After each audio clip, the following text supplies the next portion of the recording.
Welcome to Soulful Tales. If you're new here, we tell quiet stories, the kind that sit with you long after they end. Stories about love, loss, memory, and all the things we carry in silence. So if you're someone who feels deeply, you're in the right place. Before we begin, don't forget to subscribe, give this episode a like, and share your thoughts in the comments below. Your support helps us keep telling stories that matter. Now, close your eyes, take a breath. And let's begin tonight's story, The Man Who Fixed Everything But Himself. You wouldn't notice the house unless you were looking for it. It sat at the edge of Linden Street, where the pavement cracked into gravel and the mailboxes leaned a little too far forward, as if bowing to time. The shutters hadn't been repainted in years. The grass was always just slightly overgrown, and yet it never looked abandoned, just quiet. That's where he lived. Mr. Ellery.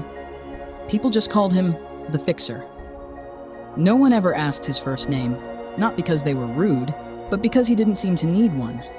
You'd say, "The toaster broke again," or "The chair leg's loose," and someone would respond, "Take it to the Fixer, he'll sort it out." He was old. No one knew how old exactly. 60s, 70s. He had that kind of age that wasn't measured in years, but in how slow a man walks, how long he looks at something before touching it. He hardly spoke, never waved, just nodded, a little tilt of the chin, and got to work. If you walked past his garage, the door was always half open. Inside, a clutter of memories. Radios from the 60s, clock hands, wooden knobs, half-sanded toys, a box labeled unknown screws. And always the smell of sawdust and old coffee. People said he could fix anything, and he did. Broken clocks, shattered snow globes, porch steps, music boxes, even a broken violin once. He'd fix them all. Quietly, cheaply, sometimes for free, but what he never fixed, and no one ever asked him to, was himself. He lived alone. No family photos on the wall, no visitors. Just him and his hands and the things he could make whole again. At least, that's how I remembered him. Before I left that town, before I stopped speaking to him, before I thought I'd never return. But grief has a funny way of pulling you back, not to the place, but to the people and the things you left behind. I hadn't spoken to my grandfather in nearly 14 years, and now I was going home.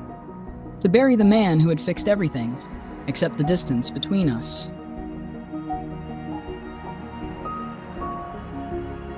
I was 8 the first time I watched him fix something. It was an old radio, one of those square wooden ones with the large dial and the soft golden glow. It hadn't worked in years. I remember staring at it, certain it was beyond saving. But he just sat there, steady hands unscrewing the back, careful fingers brushing away dust like it was something sacred. He didn't explain what he was doing. Didn't talk at all, really.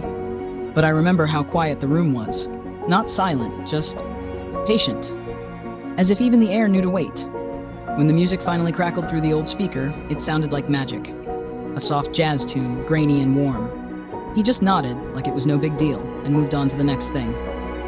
That was the summer I spent most of my time in his garage. I would hand him tools, fetch screws, sweep up the sawdust. He never told me I was in the way, even when I probably was. I think he liked the company, though he never said so. He gave me my own little toolbox one day.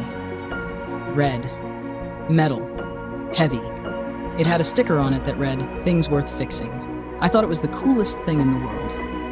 I didn't know then that it was also the last summer I'd spend there without the weight of grief clinging to everything.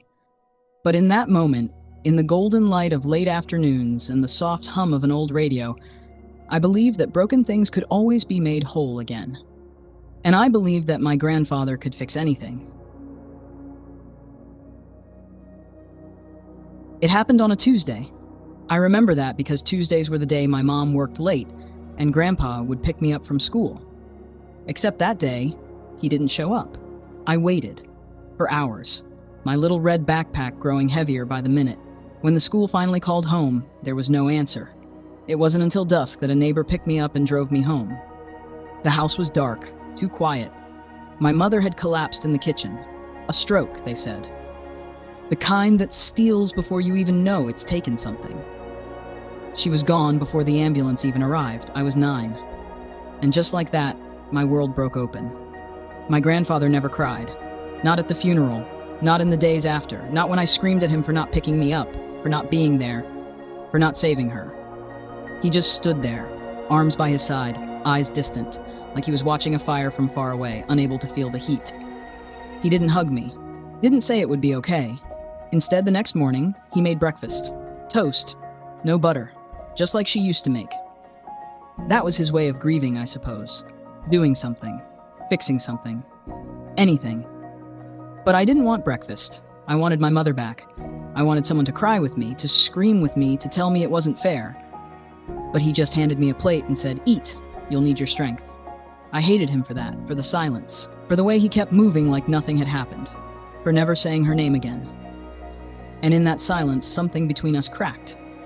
Not in a way that could be glued or stitched. Not in a way even he could fix. I left as soon as I could. College in another state, a job in another city. I told myself I needed space, but what I really needed was escape. Every time I heard the creak of an old chair or smelled sawdust or passed by a house with shutters slightly crooked, I thought of him, and I pushed the memory away like a door I didn't want to open. He sent letters sometimes, always short, never emotional. "Hope you're well. Let me know if your car's making that sound again." I enclosed a wrench I thought you might need. I never replied.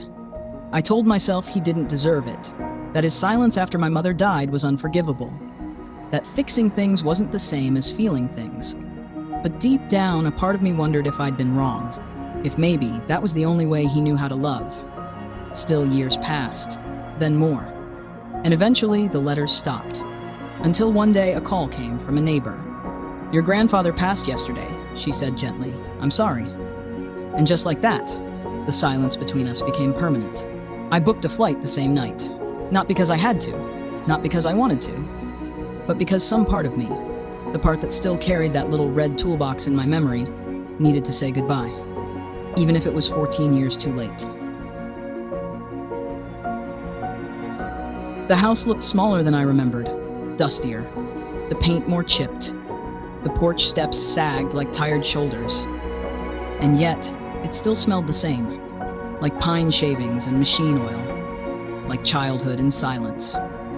I didn't expect anyone to come to the funeral, but they did, not dozens, just a quiet handful, old neighbors, a woman from the bakery, the man who ran the hardware store.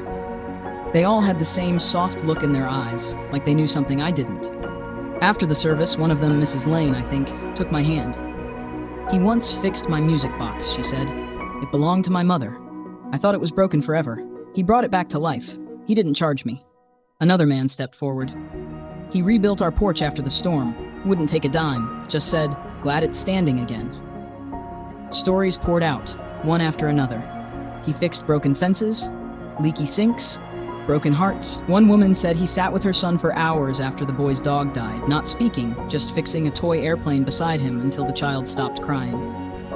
They remembered him not for his words, but for the way he showed up, for the things he made whole, even when he was falling apart inside. And I realized then I had spent so many years angry at what he couldn't say, I never saw what he had always done. Maybe he didn't know how to grieve out loud. Maybe he didn't know how to hug or comfort or hold space for pain, but he gave what he could in the only language he knew: hands, tools, time, presence. I found them the night before I left, a small wooden drawer at the back of the workshop, tucked beneath old wires and screws. Inside were dozens of envelopes, some yellowed, some torn, all addressed to me. Not mailed, just kept. I opened the first one. "Eli, I know I wasn't what you needed that day. I'm sorry I didn't pick you up. I've relived that moment more times than I can count." Another. "I never learned how to talk about pain. Your mother was my whole world. When I lost her, I shut down. I didn't know how to stay open for you. I wanted to. I just didn't know how." Another. "I still keep your toolbox in the garage. Red. A little rusted now, but still good." And another. "I miss you. I hope you're fixing things too." I sat there for hours, the letters spilling across the workbench like a conversation we never had. Some were long, some just a sentence or two, all of them full of the words he couldn't say when he was alive. In that moment, I didn't cry because he was gone. I cried because he had tried, in the only way he could. And I had never known. He had fixed so much in the world around him. And in private, in the quiet in these letters, he had tried to fix the fracture between us too. I stayed one more day, cleaned out the garage, took the old toolbox with me, left the rest untouched, like a shrine of sawdust and forgotten memories. I passed by the neighbors as I left. They smiled, nodded, one handed me a jar of nails. "He was saving these for you," she said. On the flight home, I held the final letter he had written, dated 2 months before he died. "Eli, some things we break we never mean to. Some silences last longer than we expect. But I want you to know, you were never a mistake. You were always my reason." I carry that letter with me now, folded in my wallet, like a blueprint I don't want to lose. I wish he had learned to forgive himself, to open up, to let someone hold his pain the way he held everyone else's. But some people are better at fixing others than facing themselves. And maybe that's okay, because in the end, he gave what he could. He showed up, day after day. And though he never said "I love you," he built it. Board by board, note by note, screw by screw, into everything he touched, including me. Some people fix everything, except their own broken hearts. And sometimes it takes losing them to finally see how much they were holding us together. If this story moved you, we'd love to hear your thoughts. Leave a comment and let us know who this reminded you of. And if you haven't already, please hit subscribe, like this episode, and share it with someone who might need it tonight. Thank you for listening. Until next time, this is Soulful Tales, where every story whispers something you needed to hear.